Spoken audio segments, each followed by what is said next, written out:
ಕನ್ನಡಿಗರಿಗೆ ನಮಸ್ಕಾರ. ನೀವು ನೋಡ್ತಾ ಇದ್ದೀರಿ ಬಿಬಿ ನ್ಯೂಸ್ ಕನ್ನಡ. ನಾನು ಅಕ್ಷತಾ ಕುಲಕರ್ಣಿ.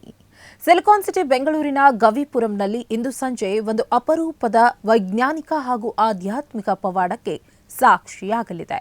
ಮಕರ ಸಂಕ್ರಾಂತಿಯ ಈ ಪವಿತ್ರ ಗುರುವಾರದಂದು ಐತಿಹಾಸಿಕ ಗವಿಗಂಗಾಧರೇಶ್ವರ ದೇಗುಲದ ಗರ್ಭಗುಡಿಯನ್ನ ಸೂರ್ಯ ರಶ್ಮಿಗಳು ಪ್ರವೇಶಿಸಲಿವೆ. ಸುಮಾರು 120 ಅಡಿ ಆಳದಲ್ಲಿ ನೆಲಮಟ್ಟಕ್ಕಿಂತ ಕೆಳಗಿರುವ ಈ ಗರ್ಭಗುಡಿಯೊಳಗೆ ಇಂದು ಸಂಜೆ ಸರಿಯಾಗಿ 5:02 ರಿಂದ 5:05 ಮಧ್ಯೆ ಸೂರ್ಯನ ಕಿರಣಗಳು ನೇರವಾಗಿ ಹಾದು ಹೋಗಲಿವೆ. 16ನೇ ಶತಮಾನದಲ್ಲಿ ಕೆಂಪೇಗೌಡರಿಂದ ನಿರ್ಮಿಸಲ್ಪಟ್ಟ ಈ ಸುಂದರ ಗುಹಾಂತರ ದೇಗುಲವು ಭಾರತೀಯ ವಾಸ್ತುಶಿಲ್ಪ ಮತ್ತು ಖಗೋಳ ವಿಜ್ಞಾನದ ಅಗಾಧತೆಗೆ ಸಾಕ್ಷಿಯಾಗಿದೆ. ಸಂಕ್ರಾಂತಿಯ ದಿನದಂದು ಸೂರ್ಯನು ಪಥ ಬದಲಿಸುವ ಈ ಹೊತ್ತಿನಲ್ಲಿ ಕಿರಣಗಳು ಮೊದಲು ದೇಗುಲದ ಮುಂಭಾಗವಿರುವ ನಂದಿಯ ತಲೆಯ ಮಧ್ಯಭಾಗದಿಂದ ಹಾದು ಹೋಗುತ್ತವೆ.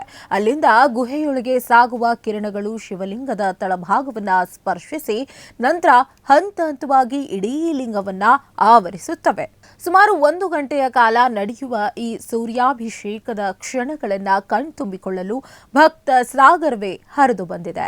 ಈ ವಿಶೇಷ ಸಂದರ್ಭಕ್ಕಾಗಿ ದೇಗುಲದಲ್ಲಿ ಈಗಾಗಲೇ ಶಿವನಿಗೆ ಹಾಲು ಮತ್ತು ಎಳೆನೀರಿನ ಅಭಿಷೇಕ ಸೇರಿದಂತೆ ವಿಶೇಷ ಪೂಜಾ ಕೈಂಕರ್ಯಗಳು ಆರಂಭವಾಗಿದ್ದು, ಗವಿಗಂಗಾಧರೇಶ್ವರನ ಸನ್ನಿಧಿ ಭಕ್ತಿಯ ಪರವಶತೆಯಲ್ಲಿ ಮುಳುಗಿದೆ. ಭಾರತೀಯ ಸಂಸ್ಕೃತಿಯಲ್ಲಿ ಮಕರ ಸಂಕ್ರಾಂತಿಯು ಅತ್ಯಂತ ಮಹತ್ವದ ಸುಗ್ಗಿ ಹಬ್ಬವಾಗಿದ್ದು, ಇದು ಸೂರ್ಯನು ಧನು ರಾಶಿಯಿಂದ ಮಕರ ರಾಶಿಗೆ ಪ್ರವೇಶಿಸುವ ದಿನವನ್ನ ಸೂಚಿಸುತ್ತದೆ. ಈ ದಿನದಿಂದಲೇ ಸೂರ್ಯನ ಪಥವು ದಕ್ಷಿಣದಿಂದ ಉತ್ತರದ ಕಡೆಗೆ ಚಲಿಸಲು ಪ್ರಾರಂಭಿಸುವುದರಿಂದ ಇದನ್ನ ಉತ್ತರಾಯಣ ಪುಣ್ಯಕಾಲ ಎಂದು ಕರೆಯಲಾಗುತ್ತದೆ. ಪುರಾಣಗಳ ಪ್ರಕಾರ ಉತ್ತರಾಯಣವು ದೇವತೆಗಳ ಹಗಲಾಗಿದ್ದು, ಈ ಸಮಯದಲ್ಲಿ ಮೋಕ್ಷಕ್ಕೆ ದಾರಿ ತೆರೆದಿರುತ್ತದೆ ಎಂದು ನಂಬಲಾಗಿದೆ. ಕರ್ನಾಟಕದಲ್ಲಿ ಈ ಹಬ್ಬವನ್ನ ರೈತರು ಬೆಳೆದ ಫಸಲು ಕೈಗೆ ಬರುವ ಸಂಭ್ರಮವಾಗಿ ಆಚರಿಸುತ್ತಾರೆ ಮತ್ತು ಪರಸ್ಪರ ಎಳ್ಳು ಬೆಲ್ಲ ಹಂಚಿ ಸೌಹಾರ್ದತೆಯನ್ನ ಮೆರೆಯುತ್ತಾರೆ.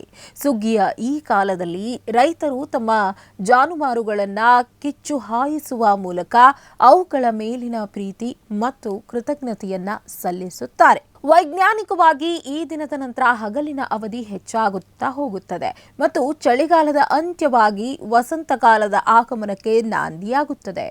ಸಂಕ್ರಾಂತಿಯ ಎಳ್ಳು ಮತ್ತು ಬೆಲ್ಲದ ಸೇವನೆಯು ಚಳಿಗಾಲದಲ್ಲಿ ದೇಹದ ಆರೋಗ್ಯವನ್ನು ಕಾಪಾಡಿಕೊಳ್ಳಲು ಸಹಾಯ ಮಾಡುತ್ತದೆ. ಒಟ್ಟಾರೆಯಾಗಿ ಸಂಕ್ರಾಂತಿಯು ಕೇವಲ ಧಾರ್ಮಿಕ ಆಚರಣೆಯಲ್ಲದೆ ಪ್ರಕೃತಿ ಮತ್ತು ಮನುಷ್ಯನ ನಡುವಿನ ಅವಿನಾಭಾವ ಸಂಬಂಧವನ್ನ ಸಾರುವ ಒಂದು ಸುಂದರ ಹಬ್ಬವಾಗಿದೆ. ಇದಾಗಿತ್ತು ಈ ಹೊತ್ತಿನ ಸ್ಪೆಷಲ್ ರಿಪೋರ್ಟ್. ಸಮಗ್ರ ಸುದ್ದಿಗಳಿಗಾಗಿ ಸದಾ ಗಮನಿಸಿ ಬಿಬಿ ನ್ಯೂಸ್ ಕನ್ನಡ. ಇದು ಕನ್ನಡಿಗರ ಪ್ರತಿಧ್ವನಿ.